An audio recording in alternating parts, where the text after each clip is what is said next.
মনে রাখবেন, যেই মেয়ে, যেই মহিলা নষ্ট হয়ে যায়, মেয়ে যদি চরিত্রহীন হয়, মেয়ে যদি অপবিত্রা হয়, মেয়ে যদি খারাপ হয়, তো এটা বিরানি পৌঁছলে জাগাত রাখুন যায় না, একবারে দূরের ডাস্টবিনে ফেলে দিতে হয়। কোনো নারী পচে যাওয়া, মেয়ে নষ্ট হয়ে যাওয়া, মহিলা নষ্ট হয়ে যাওয়া, আল্লাহর কসম এটা শুধু পচছে না, এটা দুর্গন্ধে পুরা সমাজটা শেষ করে দিছে। নারী নষ্ট হইলে সব শেষ। ভাত ফুরানো হইলে রাতের ভাত সকালে পানিত ভিজাইয়া খাওয়া যায়, বেডি নষ্ট হইলে এটারে আর জাগাত রাখা যায়। হ্যাঁ, যে মেয়ে বেহায়া, দুশ্চরিত্রা, যে মেয়ে কোনো হারাম প্রেমে ঢুকে গেছে, যে মহিলা বিবাহিতা কোনো পরকীয়ায় আসক্ত, মনে করেন ওই সমাজও শেষ, ওই ঘরও শেষ, ওই স্বামীর জিন্দিগিও শেষ, ঘরটাই তখন জাহান্নামের টুকরা। এই জন্য কোরআনুল কারীমের মধ্যে আল্লাহ তাআলা বলছে, শয়তানের চক্রান্ত দুর্বল, দাঈফা, নারীর চক্রান্ত আজিম, ভয়ানক। ইবলিসের চক্রান্তের চাইতে সরাসরি আল্লাহর কোরআনে আছে, নারীর চক্রান্ত তার চাইতে ভয়ানক। নারী অসৎ হইলে শেষ। বেডি যদি সিদ্ধান্ত নেয়, এই জামাই তোরে বেড়া, আমি তোর বাপের লগে, মাল লগে, দেবর ননদের লগে তুই কেমনে থাকস, আমি বেডি বাচ্চা দেখতে দেখা দিতাম না, তো মনে করেন শেষ। বুঝেন নাই? মহিলা যদি সিদ্ধান্ত নেয়, আমি আমার জামাইরে, জামাইয়ের আপন মা বাবার সাথে, জামাইয়ের ভাই বোনের সাথে চলতে দিব না, তো এর চাইতে দুর্ভোগ আর লাঞ্ছনা ওই ফ্যামিলিতে আর হয়। এজন্য মাদের ইসলাহ খুব দরকার, বোনদের ইসলাহ খুব দরকার, নারীর সংশোধন খুব দরকার। কোরআনুল কারীমে আছে, ইন্নামা ইউরিদুল্লাহু লিইউযহিবা আনকুমুর রিজসা আহলাল বাইত। আল্লাহ বলে, নারী তোমাকে আমি বললাম, মুসলিম নারী, ওয়াকারনা ফি বুয়ুতিকুন্না, তুমি ঘরে অবস্থান করো, ওয়ালা তাবাররাজনা তাবাররুজাল জাহিলিয়াতিল উলা, তুমি বেপর্দা বাহিরে ভিন নারী, অসভ্য নারী, জাহেল মূর্খ নারীদের মতো বের হইও না। 3, ওয়া আকিমনাস সালাহ, আল্লাহ বলছে কোরআনে, নারী তুমি 5 ওয়াক্ত নামাজ পড়ো, ওয়া আতিনাজ যাকাত, বছর শেষে হিসাব করে তোমার স্বর্ণ রৌপ্য গহনা অলংকারের যাকাত প্রদান করো। আর 5 নাম্বার, ওয়া আতিইনাল্লাহ ওয়া রাসূলা, আল্লাহ এবং রাসূলের আনুগত্য করো। আল্লাহ বলে, নারী কেন বললাম? এই আল্লাহ তখন বলছে, আমি আল্লাহ চাই তুমি নারীর মাধ্যমে তোমার পুরা ঘরটাকে পবিত্র করে দিতে। যে নারী নামাজি, যে নারী চরিত্রবান, কসম আল্লাহ, সে ঘর পুরা পবিত্র হয়েছে। আল্লাহ আমাদের বোনদেরকে তৌফিক দান করেন, আল্লাহ আমাদের মাদেরকে তৌফিক দান করেন। হা বাপ, আপনারা যত্নবান হন। আমি প্রত্যেক দিন বলি, খাট পালং আর সোফা, ফার্নিচার আর দালান বিল্ডিং, টাইলস আর বাথরুম, এটা আপনার জিন্দিগির কামিয়াবি না।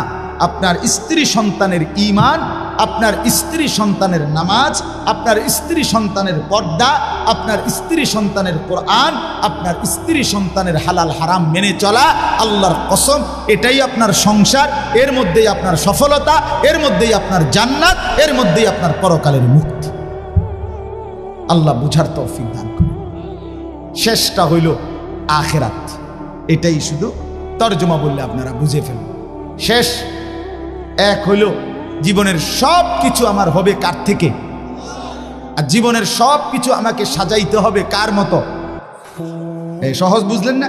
আর রয়েছে কি? আমার জিন্দিগির আল্লাহকে সবসময় স্মরণ রাখা, রসুলুল্লাহর মতো জীবন গড়া। কেন কেন এগুলো দরকার? কেন? ভাত মাছ চাল ডাল দালান বিল্ডিং করার জন্য না, আখিরাতের জন্য।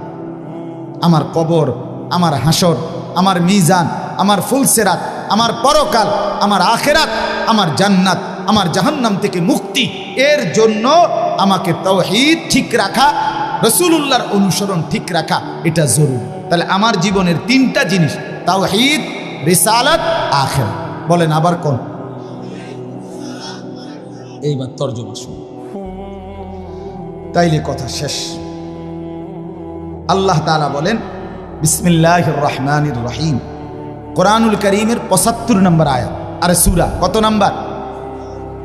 সূরা কিয়ামা, কিয়ামত আর কি। আল্লাহ তাআলা বলেন লা উকসিমু বিয়াউমিল কিয়ামা, আমি আল্লাহ কসম করছি কিয়ামত দিবসের। আমি কসম করছি বান্দা, আমি কসম করে বলছি কিয়ামত নিশ্চিত। আল্লাহ কসম করলে, এমনিতে বললেই তো আল্লাহর কথা 100 সত্য। সেখানে আল্লাহ আমাদের বিশ্বাস আরো হওয়ার জন্য কসম করছে। এরপরে আখিরাতকে ভুলে যাওয়া বুদ্ধিমানের কথা বলেন না, বুদ্ধিমানের কাজ। আল্লাহ আমাদেরকে বুঝ দান করেন। ওয়ালা উকসিমু বিন-নাফসিল লাওয়ামা, আল্লাহ বলেন 2 নম্বরে আমি আরো কসম করছি ওই অন্তরের, যেই অন্তর মানুষকে গুনাহের প্রতি তিরস্কার করে, নেক কাজের প্রতি আহ্বান। এমন একটা দিলের যদি কাউকে আল্লাহ এমন একটা দিলও দান করে, বড় মোবারক, বড় মোবারক, বড় ভাগ্যবান। এটাকে নফসে মুমিনাও বলে, নফসে লাওয়ামাকে। মানুষের ভিতরের এই প্রবৃত্তি, মানে আমাদের ভেতরের চাহিদা, প্রত্যেকের ভিতরে এই চাহিদা, এই নিয়ামতটা যদি না থাকতো দুনিয়া চলতো না। দুনিয়া চল, আপনি বইয়া রয়েছেন কি ওড়ো না, মনে হয় না, বাদ খাইতে না মনে হয় না, চলো না আইটে না, ভাল লাগে না, আপনি সাদা কথা ঠিক কিনা বলেন না কেন? মানে এইটা যদি না থাকতো ভিতরে প্রবৃত্তি, চাহিদা, সব তস্তস হয়ে যেত, সব তস্তস হয়ে যেত। তো এই প্রত্যেক মানুষের নফস, ভিতরের চাহিদা, নফস এটা 3 প্রকার। কয় প্রকার? 3। প্রথম, প্রত্যেক আত্মার প্রথম চাহিদা গুনাহের দিকে আহ্বান। মন প্রথম চায় গুনাহ করতে, মন প্রথম চায় অলসতা, মন প্রথম চায় অবহেলা, মন প্রথম চায় নাফরমানি, মন প্রথম চায় অবাধ্য।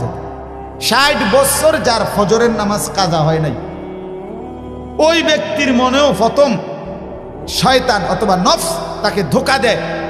আচ্ছা উঠতে পারি, সবসময় তো রাহো না।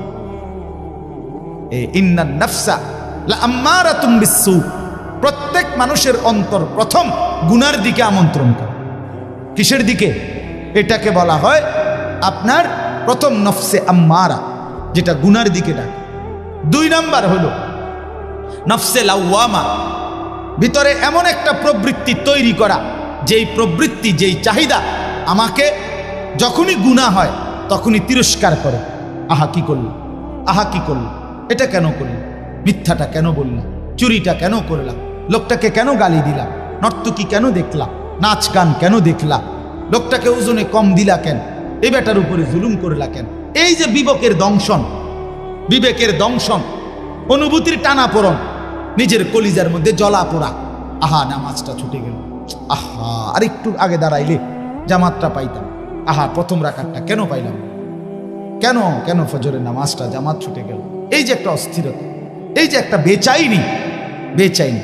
আজকে সারাদিনে হায় হায় একবারও আল্লাহকে ডাকলাম, একটু কোরআন শরীফও করতে পারলাম না, কাউকে 10টা টাকা দান করতে পারলাম না। এই যে কোনো নেক আমলের প্রতি একটা অস্থিরতা, গুনাহের প্রতি একটা নিজের অস্থিরতা, কেন করলাম, এই কেন আমল ছুটে গেল, এতটুকু চাহিদা যদি কোনো দিলের মধ্যে থাকে, এটাকে বলা হয় নফসে লাওয়ামা। এর থেকে নিচে মুমিনের নামা উচিত না। এর থেকে নিচে নামলে তারে মুমিনের অন্তর বলে না, তারে ইমানদার বলে না। দৈন্তান্না কান্না রাসূলুল্লাহ সাল্লাল্লাহু আলাইহি সাল্লাম বলেন, ইজা সাররাতকা হাসানাতুকা ওয়া সাআতকা সাইয়্যাতুকা ফাআনতা মুমিন। নেক কাজ করলে যদি তোমার ভাল লাগে, গুনার কাজ করলে যদি তোমার কষ্ট লাগে, তাহলেই তুমি মুমিন, তাহলে এখনো তোমার ঈমান। কিন্তু বছরের পর বছর গুনার পরেও যখন বিবেকের কোনো দংশন নাই, তোমার ঈমান নাই। নাউজ, এটাই আমি বলতে চাইছি। প্রথম 10টা বছরে কেন মনে পড়লো না বিবি বাচ্চাকে টেলিভিশন থেকে ফেরানো দরকার? 10টা বছর টানা কেন মনে পড়লো না দাড়ি কাটা বন্ধ করা দরকার? 30 বছরে কেন মনে পড়লো না বিড়ি সিগারেট খাওয়া ছেড়ে দেওয়া দরকার? 20 বছরে কেন মনে পড়লো না সুদ ঘুষ ওজনে কম দেওয়া, মিথ্যা বাটপারি কামাই ছেড়ে দেওয়া দরকার? আপনার দিল আর দিল নেই, আপনার অন্তর আর ভেতরটা কি মরে গেছে। আল্লাহ আমাদেরকে হেফাজত করে। আর 3 নাম্বার হলো নফসে মুতমাইন্না, অন্তর আল্লাহর মহব্বতে রসুলের অনুসরণ করতে করতে, কোরআন সুন্নাহ আমল করতে করতে এক সময় এভাবে হয় যে সারাক্ষণ নেক কাজ করতেই মন চায়, গুনার কল্পনাও আসে না। এটাকে বলে নফসে মুতমাইন্না, উন্নত নফস। এই নফসকে সরাসরি আল্লাহ ডাক দিয়ে নিজের কাছে নিয়ে আসে। তো আল্লাহ বলেন ওয়ালা উকসিমু বিন নাফসিল লাওয়ামা, আমি আল্লাহ কসম করছি ওই অন্তরের, যেই অন্তর তিরস্কার করে, গুনাহ হলে তিরস্কার করে, নেক কাজ ছুটে গেলে তিরস্কার করে। এতটুকুও আমি আল্লাহর পছন্দ না। এতটুকু হলেও কি পছন্দ, এর থেকে নিচে নামবা না। এরপরে আল্লাহ বলেন, তরজমাগুলো শুধু শোনেন, আয়াহসাবুল ইনসানু আল্লান নাজমাআ ইযামা। আল্লাহ বলেন, হায় মানুষ, তোমরা কি এই ভেবেছ যে আমি আল্লাহ তোমাদের কবরস্থ লাশ, এগুলা মাটির সাথে মিশে যায়, হাড্ডি গুড্ডি গোস্ত মাংস সব, আমি সেই জীর্ণ হাড্ডি, সেই শুকিয়ে উড়িয়ে যাওয়া ছিন্ন ভিন্ন হওয়া হাড্ডিগুলো আমি আল্লাহ বুঝি আর ফেরত আনতে পারবো না? আমি বুঝি এগুলোকে হাসরের মাঠে একত্রিত করতে পারবো না? এটা মনে করো না। অসংখ্য মানুষ মনে করে, কাফের মুশরিকরা মনে করে, বলে অনেরও মানুষ না। আমার লোকে চল, আমি দেখাই, আমি দেখছি, আমি এমন লোক দেখছি যে ডাকাত, কোটি কোটি টাকার মালিক, সে সরাসরি হুজুরে কইতেছে জানাজার নামাজ পড়ছে, জানাজার নামাজে হুজুরে কবরের আজাবের কথা কইছে 2-3 মিনিট, এই মনে 4-5 মিনিট। এর কারণে মনে 2-1 নেতা বক্তৃতা দিতে আসছে না, ওই এবার একটু বেশি কয়ে লাইছে, 4-5 মিনিট এবার গায়ে লাগছে। বুঝছেন নি কথা? এবার বিরাট নেতা, এক লাইন শুদ্ধ কুল্লু নাফসিন যায়িকাতুল মাউত, এইটাও কইতারে না। অসংখ্য মানুষ জীবনে দেখছি এই জানাজার সামনে আইয়া বক্তৃতা মারে, কুল্লু নাফসিন যায়িকাতুল মাউত, কুল্লু নাফসিন। তুই যে কিতা গলি বেড়া, তুই যেহেতু একটা জানাজাই ফরজ, তুই তো কমপক্ষে এই লাইনটা ঠিক করা দরকার আছে। না, এটা নেই, কুল্লু নাফসিন, কুল্লু নাফসিন, এটা এই হোয়াদের বেড হইতারি। বুঝছেন না কথা? এবার উনি এই বেচারা ইমাম সাহেবকে ডাক দিয়া বলতেছে, আমি নিজ চোখে দেখছি ওই লোকটারে। বেটা কয়, হুজুররা কবরের আজাবের মিথ্যা ভয় দেখিয়ে লোকদেরকে আর কতদিন বোকা বানিয়ে রাখবে? এই বাংলাদেশ মুসলমানের বাচ্চা।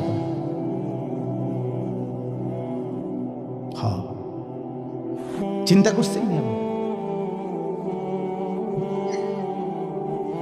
আমি গত বছর খুলনায় এক চিল্লা সময় লাগাইছিলাম, আগস্ট মাসে, পূর্ণ 40 দিন। প্রায় 15 জন আলেম আমার সাথে ছিল, 30 জন সাথী, এর মধ্যে 15 জনই মোহতামি নিয়ে আমি এক চিল্লা সময় লাগাইছিলাম গত বছর। আপনার আলহামদুলিল্লাহ 40 দিন পরে 17টা জামাত নিয়ে কাকরাইল আসছিলাম, 270 জন, এর মধ্যে 57 জন আলেম। খুলনার সবচেয়ে বড় আলেম, করাচি হজরতের খলিফা, উনিও চিল্লে বেড়েছে। আলহামদুলিল্লাহ। যাই হোক, তো ওইখানে আমি 4টা প্রাপ্তবয়স্ক অনার্স পড়ুয়া যুবক, আমি নিজে কথা বলছি এদের, ওরা সরাসরি বলছে যে আল্লাহ বলতে কিছু আছে। আমি মোটেই বিশ্বাস করি। মুসলমানের বাচ্চা, এই জন্য বললাম এখনো আছে, এখনো আছে। তো আল্লাহ বলেন, আয়াহসাবুল ইনসানু আল্লান নাজমাআ ইযামা, কি মনে করছো বান্দা আমি আল্লাহ সেই চূর্ণ বিচূর্ণ হওয়া হাড্ডি হাসরের ময়দানে তুলতে পারবো না? এবার আল্লাহ একটা আজীব কথা বলছে, দারুণ কথা, এটা শুনেন। বালা কাদিরিনা আলা আন নুসাব্বিয়া বানানা। মজার জিনিস, এই যে বৃদ্ধাঙ্গুল আছে না, এই যে এটা বোঝেননি? এই বৃদ্ধাঙ্গুল এটা দিয়ে কি দেয় জানেন? এই যে ফিঙ্গার দেয়, যে বোঝেননি? ফিঙ্গার দেয়। ফিঙ্গার দিলে ফিঙ্গার ওই মেশিনটার মধ্যে এই ভিতরের যে রেখাগুলো ভিতরের এগুলো ওঠে। মূলত 800 কোটি মানুষ যদি এক ফিঙ্গার দেয়, তাইলে 800 কোটি ভিতরের এই রেখা ভিন্ন ভিন্ন। আরে দোস্ত, আল্লাহরে চিন্তা না। আচ্ছা, এই কদ্দুর জায়গার মধ্যে 800 কোটি ভিন্ন ভিন্ন রেখা কেমনে বানাইল? আমনে আইকা দেন আলগা আলগা, নাহলে 30টা করতে পারবেন। কথা বোঝেন না আপনি? এটার লগে এটার মিল নাই, এরকম বেমিল বেমিল বেমিল করে করে নলে কয়টা মানে একদ্দুরের ভিতরে, একদ্দুর কাগজের ভিতরে আপনি একদ্দুরের ভিতরে আঁকা দেন সে 30টা নাহলে 300টা, 800 কোটি, 800 কোটি। সুবহানাল্লাহ, কি কারিগর মহান মাওলা! এতটুকু জায়গার মধ্যে কিভাবে এই রেখাগুলো, নাহলে এই ফিঙ্গার দিয়ে আলাদা আলাদা বোঝে কেমন? আমার সৌদি আরবে আমরা হজ্জের মহিলা আমরা লগে বেডি রোমে যার লগে সিট দিছে হে বেডির লগে রাগ কইরা না আমি এন্দে ঘুমাইতাম না, এই কথা কইয়া ঝগড়া কইরা একের কিচ্ছু না নিয়া, কোনো একটা কাগজপত্র কিছুই না নিয়ে বেডির লগে সেটতে গেছে রোমের থেকে। আমরা শোয়ার থেকে উঠতে শুনি বেডি নেই, হায় হায় লগের গুণ কইতেছে কিচ্ছু নিছে না। এখন এই মহিলারে বাইর করবো কিভাবে? কোনো ব্যবস্থা নাই বের করার। কোথায় খুঁজবে? মহিলা তো কিছু দেখাইতেও পারবে না, কোনো কাগজ নাই, কিছুই নেয় নাই, পাসপোর্ট টাসপোর্ট ভিসা কিচ্ছু না। অস্থির আমরা। রাত্র 11টা বাজে মোয়াল্লেমের কাছে ফোন আসছে ওই সৌদি অফিস থেকে, আপনাদের হাজি মহিলা নিয়ে যান। এবারে মোয়াল্লেম নিয়ে আইছে। মোয়াল্লেম সাহেবরে জিজ্ঞাসা করলাম আপনি এই বডিতে কেমনে আনলো, ওনারা পাইলো কেমনে, চিনলো কেমনে? আমার গো লোক যে কয় যে অটোমেটিকলি ওই মহিলার কিছুই নাই দেখা তার ফিঙ্গার নিছে, এই ফিঙ্গার দিছে আর এই তো পুরা বায়োডাটা কম্পিউটারে চলে আসছে। কথা বুঝছেননি আমার? এই কথাটার অর্থ হইল এখানে আল্লাহ তাআলা বলেন সুবহানাল্লাহ, বালা কাদিরিনা আলা আন নুসাওয়িয়া বানানা। এই বানানা শব্দের অর্থ হইল আঙ্গুলের অগ্রভাগ, ফিঙ্গার। ফিঙ্গার এই কুদ্দুর জায়গা। আল্লাহ বলে হাসরের ময়দানে ওই প্রথম ব্যক্তি আদম থেকে ইসরাফিলের ফু পর্যন্ত যতগুলো মানুষ আমি বানাইছি, প্রত্যেকের এই আঙ্গুলের ভিতরে যে রেখা আলাদা আলাদা দিছিলাম, ওই হুবহু ওইটা মিলাইয়া ফেরত আমি। এখন ফিঙ্গার দিয়ে রাখো, হাসরের ময়দানে আবার ফিঙ্গার দিলে ওই হুবহু আগের ফিঙ্গার ফেরত পাইবা। বালা কাদিরিনা আলা আন নুসাওয়িয়া বানানা। আমি শুধু হাড্ডি ফেরাবো না, আমি শুধু বান্দা গোশত ফেরত দেব না, আমি আঙ্গুলের ভেতরের রেখাগুলো পর্যন্ত ফেরত দিয়ে দেব। বাল ইউরিদুল ইনসানু লিয়াফজুরা আমামা। তবুও বান্দা মানুষ তার অগ্রভাগ নিজের বর্তমান অবস্থা নিয়ে তো নাফরমানি করে, এমনকি পরবর্তী অবস্থা নিয়েও নাফরমানি করে। কি নাফরমানি? ইয়াসআলু আইয়ানা ইয়াউমুল কিয়ামাহ। আল্লাহ বলে নাফরমান ইমানদার মুত্তাকি নেককারদেরকে ব্যঙ্গ বিদ্রুপ করে জিজ্ঞেস করে কখন হবে কিয়ামত। কয় না কা কি হুজুর, কত কিছুই তো কোন, কিচ্ছু তো দেখি না। কথা বুঝেন নাই? আল্লাহ বলে ফাইদা বারিকাল বাসার, সত্যি সত্যি কিয়ামত হবে বান্দা।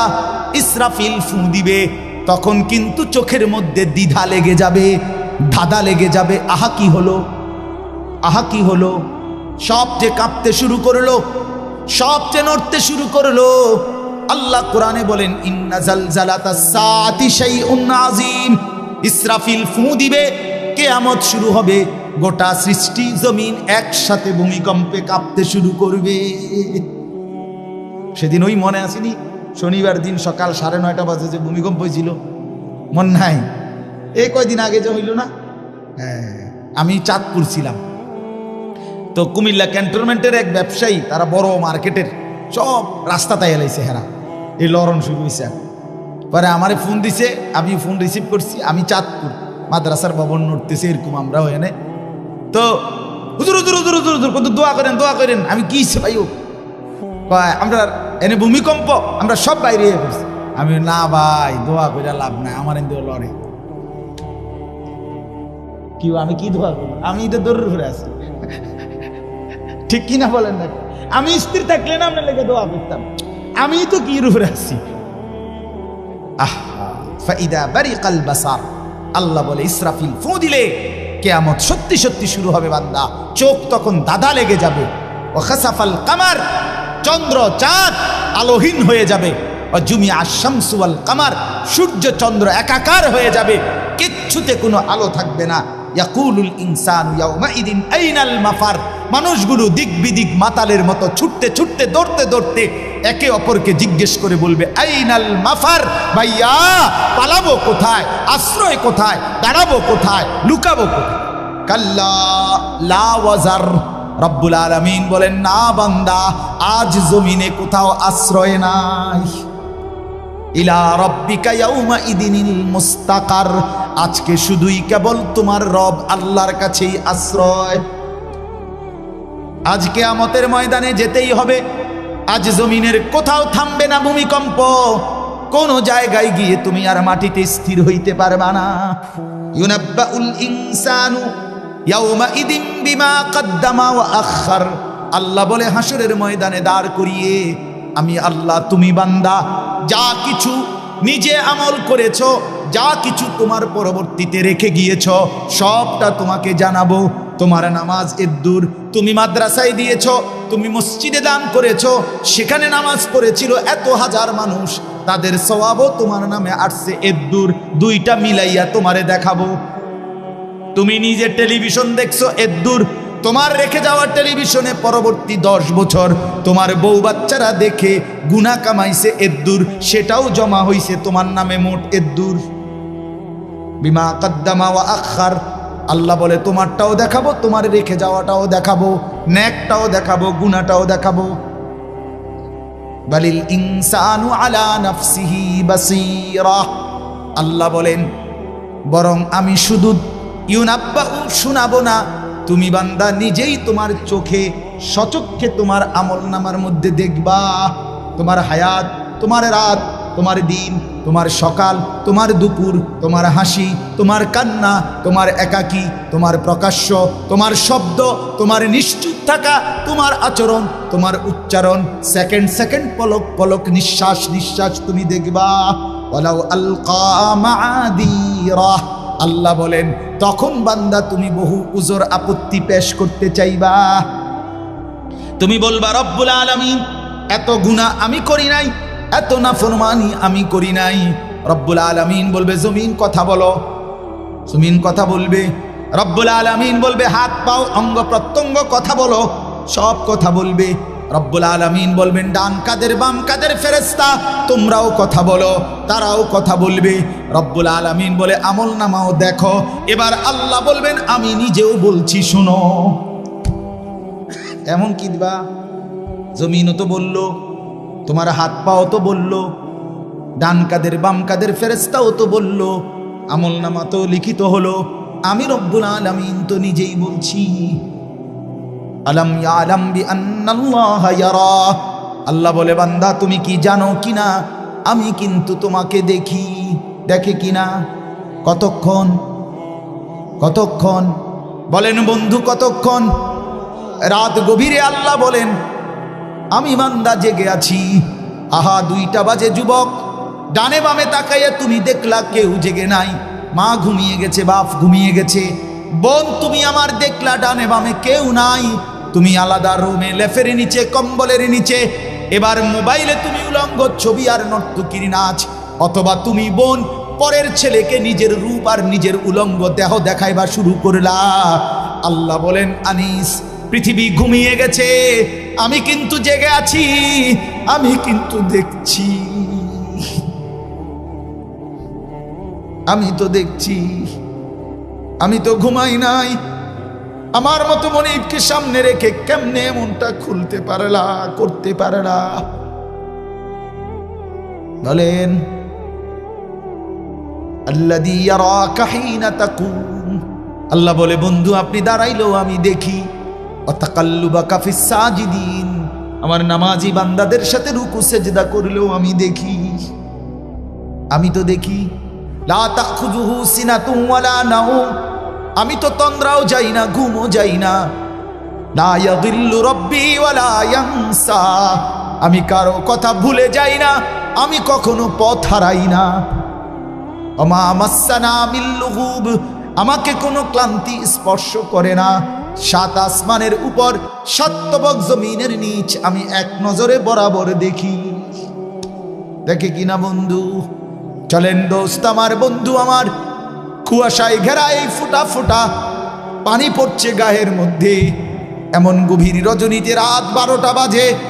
চলেন মাওলাকে ডাক দিয়ে বলি, মাওলা পেছনের জিন্দিগির গুনাহ ছেড়ে দিলাম, আর করব না, ওয়াদা দিলাম। আমি মাওলা লজ্জিত, মাফ চাইলাম। আল্লাহ বলে, বান্দা দিল থেকে যদি বলো, যদি সত্যি সত্যি বলে থাকো বান্দা, আমিও ওয়াদা দিলাম আসমান ছোঁয়া গুনাহ মাফ করে দেব, পাহাড় পরিমাণ গুনাহ মাফ করে দেব, সমুদ্রের ঢেউ পরিমাণ গুনাহ মাফ করে দেব।